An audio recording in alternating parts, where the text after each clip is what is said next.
Hi friend, आज हम discuss करेंगे एक बहुत ही इम्पोर्टेंट एरर कोड FC2 जो जनरली हमारा फ्रंट लोड में आता है। ठीक है, तो FC2 एरर जो है बेसिकली उसका रीजन होता है वो है कि main PCB to display PCB के बीच में जो कम्युनिकेशन है उसमें कहीं अगर रुकावट आए तो मेरा FC2 एरर आता है। लेकिन ये बहुत ही इम्पोर्टेंट एरर है और कभी ये मशीन में ये एरर आएगा तो मेरा जो गाइडलाइन है कि इसमें फर्स्ट तो मेरे को डिस्प्ले पीसीबी चेक करना है कि डिस्प्ले पीसीबी प्रॉपर सप्लाई आ रहा है कि नहीं और डिस्प्ले काम कर रहा है कि नहीं। और उसके बाद इसका जितना सारा 220 सप्लाई का पार्ट होता है, जैसे इनलेट वाल्व होता है, डोर लॉक होता है, ड्रेन पंप होता है, हीटर होता है, सारा पार्ट को आपको इंडिविजुअली एक बार चेक कर लेना है। अगर सारा पार्ट अगर ओके मिले आपको, उसके बाद ही आपको पीसीबी रिप्लेस करना है। अगर बिना कोई मान लीजिए कोई पार्ट आपका डैमेज है या ख़राब है और वो बिना रिप्लेस किए हुए अगर आप पीसीबी चेंज कर देंगे तो साथों साथ वो पीसीबी दोबारा आपका खराब हो जाएगा। तो इसलिए आपको हर पार्ट आपको अलग अलग इंडिविजुअली चेक कर लेना है। अगर सारा पार्ट अगर ओके है उसके बाद आप पीसीबी पे जाएंगे। लेकिन साथ ही साथ और एक चीज़ अपने आपको ध्यान में रखना कि जो कनेक्टर्स है, कनेक्टर्स में भी प्रॉब्लम हो सकता है, क्योंकि बहुत टाइम ऐसा ही मिला है कि कनेक्टर के प्रॉब्लम के वजह से FC2 एरर आ रहा है। तो सारा पॉइंट चेक करने के बाद उसके बाद ही कंफर्म होने के बाद ही आप पीसीबी चेंज कीजिए। ठीक है, नहीं तो आपका पीसीबी दोबारा खराब होने का चांस है। और जो पार्ट अगर कोई पार्ट आपको खराब मिले तो फर्स्ट आपको पार्ट चेंज करना है, उसके बाद ही पीसीबी को चेंज करना है, नहीं तो आपका वो प्रॉब्लम सॉल्व होने का चांसेस नहीं रहेगा। ओके, तो आइए आप दिखाते हैं कि FC2 एरर अगर आता है तो कैसे आपको चेक करना है और कैसे उस प्रॉब्लम को आपको रिजॉल्व करना है। चलिए देखते हैं। जैसे पावर ऑन किया मशीन को तो इसमें हम देखते हैं थोड़ा देर बाद इसमें क्या एरर आ रहा है। तो FC2 एरर आ रहा है। ठीक है, जैसे मैंने बताया, तो इसके लिए फर्स्ट जो मैंने बताया कि FC2 एरर जो है मेन पीसीबी टू डिस्प्ले के बीच में जो कम्युनिकेशन होता है उसका एरर है। तो फर्स्ट मेरे को क्या चेक करना है कि डिस्प्ले पीसीबी में सप्लाई प्रॉपर आ रहा है या नहीं आ रहा है। डिस्प्ले में जो ब्लैक, ब्लू और रेड कलर है, ब्लैक है ग्राउंड है, ब्लू जो है कम्युनिकेशन है, रेड है सप्लाई है। तो ब्लैक और रेड में मेरे को डिस्प्ले में 12 वोल्ट आएगा DC, और सेम ब्लू में भी DC 12 वोल्ट आएगा। अभी कम्युनिकेशन ब्लैक और जो ब्लू है उसमें एक बार चेक करता हूँ। देखो,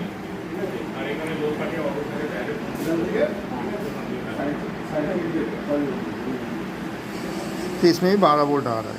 इसका मतलब मेरा कम्युनिकेशन जो है लगभग सही हो रहा है। ठीक है, अभी जैसे बताया कि अभी इसका जो 220 सप्लाई का जो पार्ट होता है, इनलेट वाल्व, आपका ड्रेन पंप, हीटर, ये सबको मेरे को अलग अलग चेक करना पड़ेगा। जैसे इनलेट वाल्व है, इनलेट वाल्व बाएं तरफ जो होता है, अगर NZP मशीन होगा तो बाएं तरफ जो होगा मेन नॉर्मल वाल्व होगा और दाहिने तरफ जो है वो NZP होगा। तो इसमें 4.5 के करीब आएगा किलो ओम्स में, अभी 4.5 आ रहा है। ठीक है, दाहिने तरफ जो है NZP है वो मेगा ओम्स में आएगा। ये 14 से लेकर 70 के बीच में आएगा मेगा ओम्स में।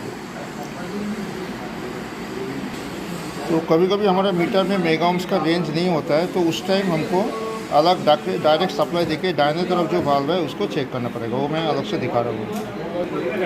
जैसे आपको अलग सप्लाई देना है, 220 सप्लाई मैंने यहाँ पे अलग से सप्लाई दे दिया और देख रहा हूँ मेरा वाल्व अभी ऑन हो रहा है, वाइब्रेट हो रहा है, दैट मीन्स ये ऑन है। सेम अभी जो दूसरा वाल्व है उसको भी देखना है कि ऑन हो रहा है कि नहीं। ओके, तो यहाँ पे हाथ देके मैं फील कर रहा हूँ कि वाइब्रेट हो रहा है, इसका मतलब ये वाल्व भी मेरा सही है। फिर हमको डोर लॉक को चेक करना है। ठीक है, डोर लॉक में यहाँ पे 3 तार है, जो सिंगल ब्लू है ये न्यूट्रल है, उसके बाद जो ब्राउन है ये मेरा सप्लाई है, और जो डबल रेड है ये मेरा कम्युनिकेशन है। सेम यहाँ पे मेरा 1 2 3 लिखा रहेगा।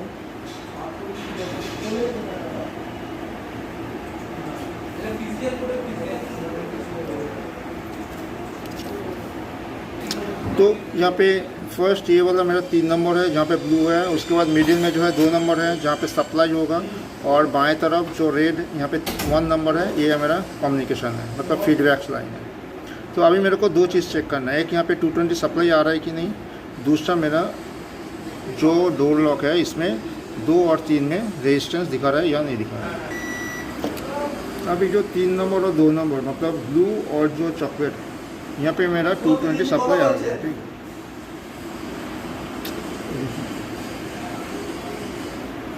इसका मतलब मेरा पीसीबी से डायरेक्ट सप्लाई यहाँ पे ठीक ठाक आ रहा है। अभी डोर लॉक का रेजिस्टेंस मेरे को चेक करना है। डोर लॉक का जो रेजिस्टेंस है लगभग 200 ओम 190 के ओम्स के बराबर होता है, ठीक है। यहाँ पे किलो ओम्स में जो दिखा रहे हैं 3 और 2 में क्या दिखा रहा है 0.2 किलो ओम्स, दैट मीन्स ये लगभग 200 ओम्स है, ठीक है। मतलब इसका मतलब मेरा डोर लॉक सही है। पीछे जो मेरा हीटर है, हीटर का रेजिस्टेंस भी मेरे को चेक करना है, क्योंकि हीटर अगर शॉर्ट होगा तो भी मेरा मेन पीसीबी ख़राब हो सकता है। तो यहाँ पे जो 2 पिन है हीटर का, यहाँ पे मेरे के 30 के करीब रेजिस्टेंस है। तो हीटर पे 30 ओम्स दिखा रहा है, इसका मतलब मेरा हीटर ओके।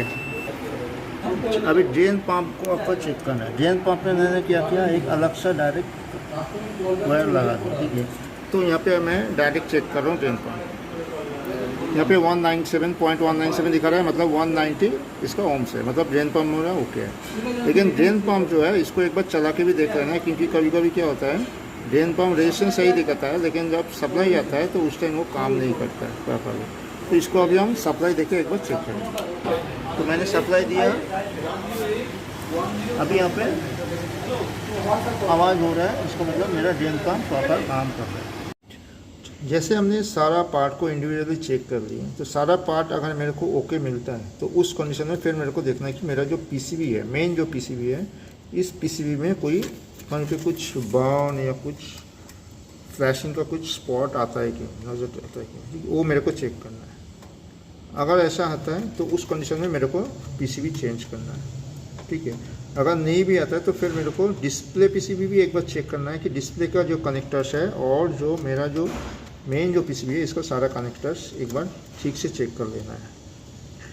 इसमें इंजीनियर ने ऑलरेडी जो मेन पीसीबी है ऑलरेडी चेंज कर दिए हैं, ठीक है। उसके बाद भी प्रॉब्लम सॉल्व नहीं होता, इसलिए ये मशीन हम दोबारा इसको चेक कर रहे हैं, ठीक है। तो पीसीबी इसका ऑलरेडी चेंज हो गया, उसके बाद भी प्रॉब्लम सॉल्व नहीं हुआ, इसका मतलब मेरा मेन पीसीबी में कोई इशू नहीं है। लेकिन आपको ये चीज़ भी ध्यान में रखना है, अगर कोई पार्ट शॉर्ट होता है उस कंडीशन में अगर आप मेन पीसीबी चेंज कर देंगे तो तुरंत वो मेन पीसीबी ख़राब होने का चांसेस है। अभी हम देखेंगे कि मेरा डिस्प्ले पीसीबी या उसका कनेक्टर सारा ओके है कि चेंज कर दिया। अभी दोबारा ऑन करके देखता हूँ प्रॉब्लम सॉल्व हुआ है नहीं हुआ। मेन पीसीबी चेंज करने के बाद भी प्रॉब्लम सॉल्व नहीं हुआ, इसका मतलब मेरा मेन पीसीबी में प्रॉब्लम नहीं है। अभी मेरे को एक बार ठीक से चेक करना पड़ेगा कि मेरा डिस्प्ले में कोई प्रॉब्लम है या नहीं। मेन हमको जो चेक करना है कि डिस्प्ले का कनेक्टर्स, क्योंकि मेन हमारा प्रॉब्लम होता है कि कनेक्टर्स, तो डिस्प्ले का जो कनेक्टर्स है इसको मैं एक बार दोबारा ठीक से चेक करूँ।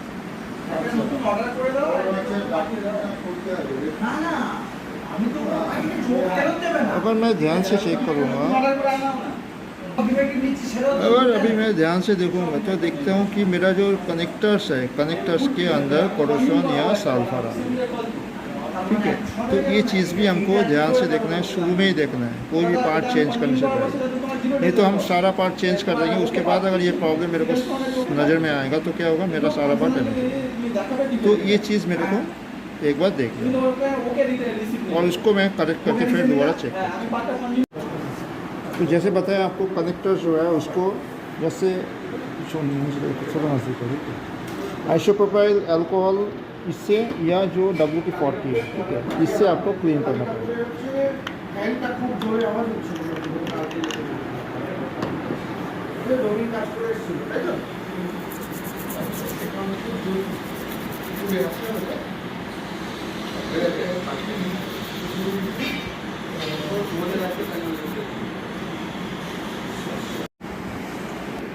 अभी मैंने कनेक्टर को अच्छी तरह से क्लीन करके दोबारा लगा दिया। अभी दोबारा मैं ऑन करके देखता हूँ। पावर ऑन किया, कट करके आवाज़ आई, इसका मतलब मेरा डोर लॉक हो गया, डोर लॉक काम कर रहा है, ठीक है। अभी कट करके आवाज़ आई, मतलब मेरा डोर लॉक हो गया।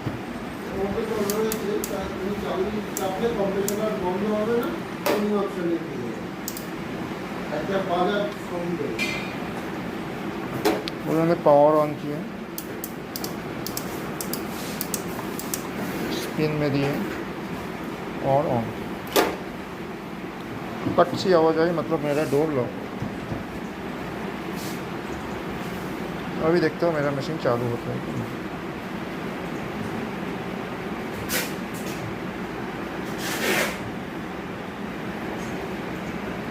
इसका ड्रेन पंप खुला हुआ है, इसलिए ड्रेन ऑन नहीं हुआ है, लेकिन मोटर चलने का चाहिए। तभी टाइम घट गया मेरा और मेरा मोटर भी चल।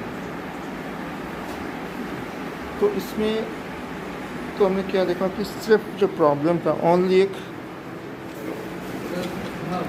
कनेक्टर में एक प्रॉब्लम था, लेकिन हम लोग क्या करते हैं इसके चलते बहुत सारा पार्ट चेंज करते हैं। तो ये छोटा छोटा चीज़ को हमको ध्यान में रखना है। तो FC2 एरर जो है, मैंने शुरू में ही बताया कि main PCB to display PCB के बीच में कम्युनिकेशन है। इसमें सप्लाई बराबर आ रहा था, लेकिन फिर भी FC2 आ रहा था क्योंकि कनेक्टर में मेरा इशू था। तो आप फील्ड में जब भी काम करेंगे, कोई भी पार्ट चेंज करने से पहले आपको ध्यान में रखना है सारा कनेक्टर आपका ओके है, कनेक्टर में कोई इशू नहीं। Okay, thank you.